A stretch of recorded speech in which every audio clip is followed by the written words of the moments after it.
Salman Khan AR Murugadoss கூட்டணியில உருவான படம் சிக்கந்தர். இந்த படம் வந்து பாத்தீங்கன்னா இன்னைக்கு ரிலீஸ் ஆயிருக்கு.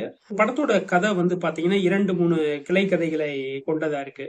படத்துல ஓப்பனிங் சீன் வந்து பாத்தீங்கன்னா ஏர்போர்ட்ல வந்து ஒரு ஒரு பெண் தன் குழந்தையோட வந்து உட்காந்துருக்கா அந்த ஃபிளைட்ல. அப்போ வந்து பாத்தீங்கன்னா பிரதீப் பாபர் வந்து உட்கார்றாரு. அந்த பொண்ணை பார்த்தோன்னே எங்கேயோ பார்த்த மாதிரி இருக்கு அப்படின்றாரு. அந்த பொண்ணு அப்படிலாம் இல்லையே, நீங்க நடிகையா அப்படின்னு கேட்கறான். இல்ல டிவி சீரியல் ஆர்டிஸ்டான்னு கேட்கறான். இல்லைன்னா ஸோ அந்த பொண்ணை வந்து போட்டோ எடுத்து கூகுளில் சர்ச் பண்ணி பார்க்கறான். பார்த்தோன்னே இது ஒரு ஆபாசப்பட நடிகைன்ற விஷயம் தெரியுது. உடனே அந்த பொண்ணை வந்து அனுபவிக்கணும்னு ஆசைப்படுறான். இதுக்கிடையில வந்து என்னன்னா சல்மான் கானோட என்ட்ரி. இந்த என்ட்ரி விஷயம்லாம் பாத்தீங்கன்னா கரெக்டா பண்ணியிருப்பாங்க. இந்த படத்துல வந்து பாத்தீங்கன்னா ஃபர்ஸ்ட் ஃபைட்டும் லாஸ்ட் ஃபைட்டும் பாத்தீங்கன்னா நல்லா இருக்கும். மித்த ஃபைட் எல்லாமே வந்து ஏதோ ஒப்புக்கு சப்பா பண்ண மாதிரி தான் இருக்கும்.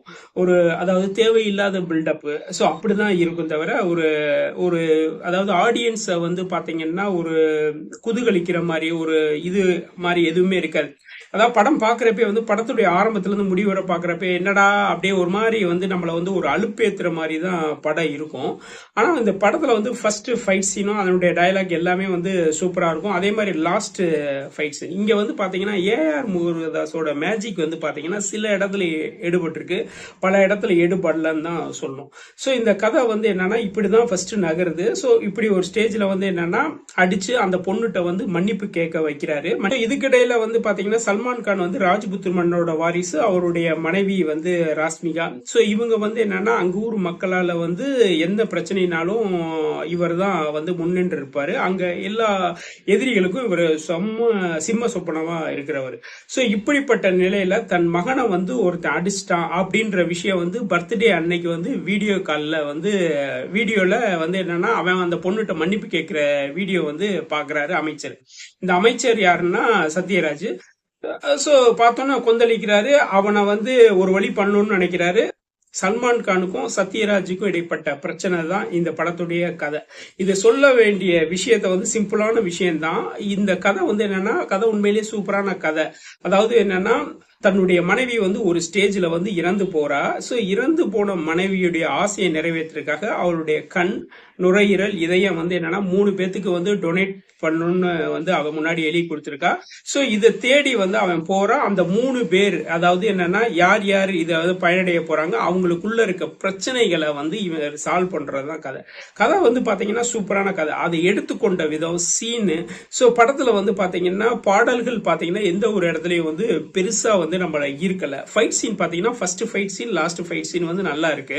மித்த எல்லா ஃபைட் சீனும் வந்து பாத்தீங்கன்னா ஏதோ ஒரு பேருக்கு பண்ணியிருக்கிற மாதிரியே தான் இருக்கு தவிர ஆடியன்ஸ் வந்து பாத்தீங்கன்னா ஒரு என்ன சொல்றதுன்னா அடுத்துன்னு சொல்லக்கூடிய வகையில வந்து இல்லைன்னு தான் சொல்லணும். அதாவது ஒரு போர் அடிக்கிற மாதிரி இருக்கு. படமே வந்து பாத்தீங்கன்னா நம்மள வந்து ஒரு ஒரு போர் அடிக்கிற மாதிரி தான் கொண்டு போயிருக்காங்க.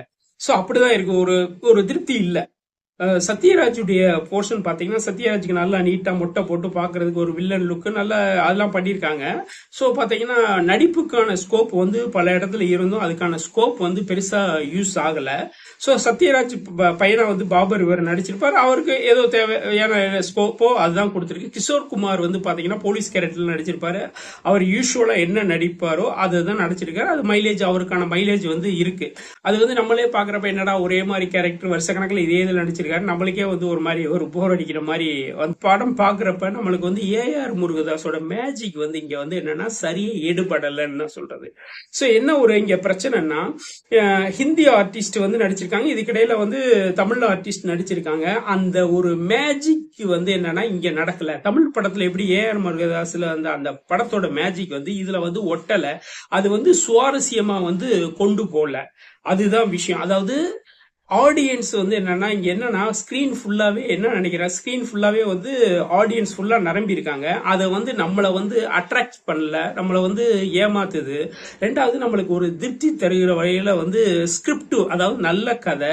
இதை வந்து திரைக்கதை வந்து கரெக்டா தான் பண்ணிருக்காங்க. ஆனா வந்து எடுக்கப்பட்ட விதம்னு ஒரு விஷயம் இருக்குல்ல, அது வந்து இந்த படத்துல வந்து கோட்டையை விட்டாங்க. ஆடியன்ஸ் படம் பாக்குறப்போ ஒரு மாதிரி அதிகப்படியான வந்து ஒரு சோர்வு உண்டாக்குது. சல்மான் கானுடைய நடிப்பு பாத்தீங்கன்னா, சல்மான் கான் வந்து பாத்தீங்கன்னா ஏஆர் முருகதாஸ் வந்து ஏதோ வேலை வாங்காத மாதிரியே இருக்கு. சல்மான் கானுடைய நடை, உடை, பாவனை, அந்த ஃபைட் சீன்ல வந்து என்னன்னா என்ன தேவையோ அது பண்ணியிருக்காரு. ஆனா அவர் வந்து என்னன்னா ஒரு ஹீரோனா எந்த இடத்துல ஹீரோவா இருக்கணும், எந்த அந்த கதாபாத்திரத்தோட டயலாக்கோட அதாவது உள் போகணுமோ அது போக மாட்டாரு. அதாவது மனைவி இறந்துட்டாங்கன்னா எப்படி அழுகணும் அதெல்லாம் இல்ல.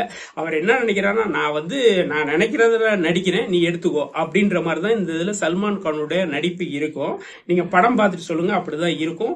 அவர் வந்து ஒரு ஹீரோக்குரிய வேல்யூ வந்து எந்த இடத்துல யூஸ் பண்ணும், எந்த இடத்துல இது பண்ணுமோ அதெல்லாம் இல்லை. எப்படி அதாவது என்னன்னா சல்மான் கான் வந்து நடிச்சிருப்பாரு, சார் நான் நடிக்கிறேன், நீங்க வந்து கேமரா எடுத்துட்டு நீங்க பண்ணுங்க அப்படின்ற மாதிரி தான் இருக்கும். ராஷ்மிகா மந்தனாவுடைய நடிப்பு வந்து பாத்தீங்கன்னா இதுல வந்து ஒரு ஒரு என்னன்னா ஒரு அரசி எப்படி இருப்பாங்களோ அப்படி அந்த கதாபாத்திரத்துக்கு கொண்டு வந்திருப்பாங்க. ஓகே தான். ஆனா என்னன்னா பாடல்கள் மட்டும் என்னன்னா லிமிட்டா தான் பயன்படுத்தி இருப்பாங்க. பாடல்களும் பெருசா அந்த அளவுக்கு வந்து நம்மள வந்து அட்ராக்ஷன் பண்ணல. ரஹ்மான் ஜோஷி வந்து என்னன்னா ஒரு ஃப்ரெண்டு கேரக்டர்ல பேசிக் எப்படி பண்ணுவாரோ அப்படி பண்ணியிருக்காரு. ஸோ இந்த படத்துல வந்து காஜல் அகர்வால்லாம் இந்த படத்துக்கு வந்து தேவையே இல்லை. இவ்வளவு பண்ணியிருக்காங்கன்னு நம்மளுக்கு தெரியல. படத்துல வந்து சில தமிழ் முகங்கள் அங்கங்க இருக்காங்க. ஓகே, அது வந்து என்னன்னா நம்ம தமிழ் டைரக்டர்ன்றப்ப வந்து சில இடத்துல யூஸ் பண்ணியிருக்காங்க. கேமராமேன் சரி, நம்ம மியூசிக் டைரக்டரும் சரி, எல்லாமே அவங்க தங்களுடைய பங்கை வந்து இதுல வந்து கேமராமேனுடைய உழைப்பு வந்து நல்லா தெரியுது. ஸோ அதுக்கான ஒர்க் பண்ணியிருக்காங்க. படம் வந்து நல்ல ஒரு பெரிய அளவு நல்லா செலவழிச்சு பண்ணியிருக்காங்க. ஆனா இந்த செலவழிச்சு பண்ணதை வந்து ஆடியன்ஸ் வந்து ரிட்டர்ன் ஆடியன்ஸ் வருவாங்கன்னா வராத மாதிரி தான் எடுத்திருக்காங்க. படத்தை வந்து போர் அடிக்கிற அளவுக்கு வந்து எடுத்திருக்காங்க. அதாவது ஒரு நல்ல கதையை வந்து நல்ல ஒரு அதை என்ன சொல்றதுன்னா ஒரு நல்ல மேக்கிங்கா பண்ண முடியல. அதாவது எடிட்டிங்ல கோட்டையை விட்டுட்டாங்க. இந்த படம் வந்து பாத்தீங்கன்னா கதை சூப்பரான கதை, அதை சொல்லப்பட்ட விதம் எல்லாமே ஓகே தான். ஆனா அதை வந்து சுவையா சொல்லல. படம் பார்வையாளனுக்கு வந்து என்னன்னா ஒரு இன்ட்ரெஸ்டிங் அடுத்து அடுத்து அடுத்து அடுத்து அடுத்து என்னன்றப்ப நம்ம படம் பாக்குறப்ப சரி அடுத்த ஒரு மாதிரி அந்த அளவுக்கு வந்து ஒரு படத்துல வந்து ஃபாஸ்ட் இல்ல. அதாவது என்னன்னா நீங்க வந்து கதையை கொண்டு போறீங்க, கிளை கதைகள்லாம் வந்து என்ன தேவையில்லாத இடம். அதாவது நம்ம என்னன்னா உட்காந்து இத்தனை மணி நேரம் தான் படம் எடுக்கணும் அப்படிலாம் இல்ல. நீங்க வந்து படத்துல வந்து ஒரு ஃபைட் சீன் வச்சாலும் செம பக்காவா மாசா வைக்கணும். ஸோ அப்படிதான் வைக்கணும். அது ஒரு வித்தியாசமான ஒரு ஃபைட்லயே வந்து ஒரு வெரைட்டி இருக்குல்ல, அது வந்து இந்த படத்துல வந்து இல்ல. அது மிஸ்ஸிங். ரெண்டாவது எடுக்கப்பட்ட விதம் இருக்குல்ல, கதை வந்து சொல்லப்பட்ட விதம் வந்து ஃபாஸ்ட் மூவ்மெண்ட்ல இல்ல, ஒரு ஸ்லோ மூவ்மெண்ட்ல தான் இருக்கு. ஒரு திருப்தி அளிக்கக்கூடிய இல்ல. ஆடியன்ஸை வந்து ஒரு மாதிரி வந்து அசதியை ஏற்படுத்தக்கூடிய படமா தான் இந்த படம் வந்து அமைஞ்சிருக்கு. இந்த படத்துல வந்து நடனம் வந்து பாத்தீங்கன்னா பெரிய அளவு வந்து நம்மள வந்து ஒரு இன்ட்ரெஸ்டிங் ஏற்படுத்துற மாதிரி இல்ல. படத்துல வந்து படம் முடிஞ்சோன்னா லாஸ்ட் ஒரு சாங் போடுறாங்க, அது முன்னாடி கூட எங்கேயாவது ஒரு இடத்துல கொண்டு வந்திருக்கலாம். ஏன்னா அதுக்கான வந்து மாண்டேஜ் சீன் வந்து நிறைய இடத்துல வந்து வருது. அதாவது சல்மான் கானுக்கும் ராஷ்மிகாவுக்கும். அதே போல முக்கியமா வந்து சல்மான் கான் ராஷ்மிகாவோட அந்த கெமிஸ்ட்ரி வந்து பெருசா வந்து ஒர்க் அவுட் ஆகலைங்க. அதாவது நம்ம வந்து படம் பாக்குறப்ப வந்து ஒரு ஒரு ஒரு திருப்தியற்ற வகையில தான் போய்கிட்டு இருக்கு. அதாவது வந்து என்னன்னா அது படத்துல ஆரம்பத்துல இருந்து அப்படியே இருந்தாலும் உங்களுக்கு அதுக்கான வந்து விஷயங்கள் வந்து சரியா வந்து உட்காரல. ரெண்டாவது வந்து பாத்தீங்கன்னா இந்த படத்துல வந்து பல சீன்கள் வந்து என்னன்னா செட்டுன்றது வந்து நம்மளுக்கு நல்லாவே தெரியுது. அதாவது வந்து பாத்தீங்கன்னா அந்த ட்ரெயின் ரயில்வே ட்ராக், அந்த ரோட்ல வந்து ரயில்வே ட்ராக்ல கிட்டக்க ஒரு ஃபைட் சீன் நடக்கும்.